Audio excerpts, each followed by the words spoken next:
તો સ્વાગત છે મિત્રો તમારી અમારી યુટ્યુબ ચેનલની અંદર. Welcome to back my channel. મિત્રો કેમ છો તમે બધા? આઈ હોપ કે તમે બધા મજામાં રહેશો. તો આજે આપણે ચડી ગયા હતા ધાબા ઉપર ને તડકો બહુ છે એટલે ચશ્મા પહેરી લીધી હતી. ચશ્મા પહેરવાનું કારણ એ છે મિત્રો કે આજ ઘણા દિવસો પછી તડકો નીકળ્યો છે.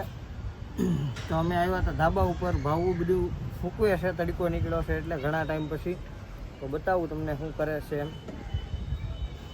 ને તમે અમારા વ્લોગ જોતા હોય તો છેલ્લે સુધી જોજો, મજા આવશે તમને વ્લોગ જોવાની.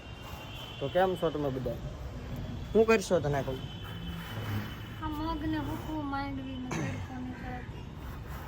એટલો બધો તડકો નીકળ્યો છે તો ભાવું એ મગ ને એવું બધું સુકવવા કાઢ્યું છે તડકાનું. જોઈ શકો છો તમે. તડકે સુકવીએ તો શું થાય માંડવીને બધું? તપાવવી પડે એમ ને?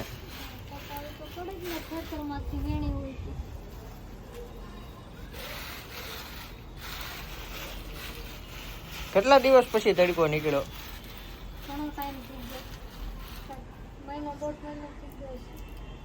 છે તડકાનું સામું નથી જોવો તો એટલો તડકો નીકળ્યો ને તને કહું. હે,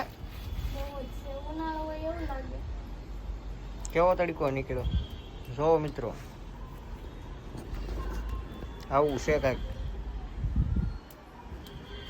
આપણે ગેલેક્સીની ઓફિસમાં કામ કરીએ એટલે આપણને તો આપણીથી તડકો સહન થાય નહીં, કેમ કે આપણે એસીમાં કામ કરીએ એટલે આપણે સાંયે ઊભા ઊભા જોઈએ છીએ અને બ્લોગ શૂટ કરીએ છીએ.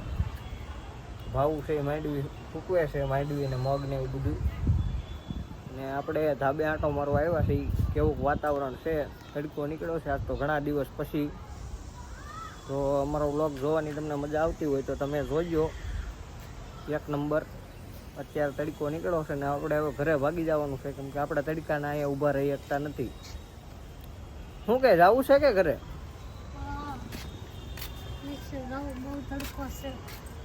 હા, બહુ તડકો છે. ભાવું કહે છે પલ્લી જશે, ગરમીના બહુ તડકો છે. તો હાલો મિત્રો, જય સિયારામ. લાઈક કરજો, શેર કરજો અને સબસ્ક્રાઈબ કરજો અમારી ચેનલને. જય માતાજી.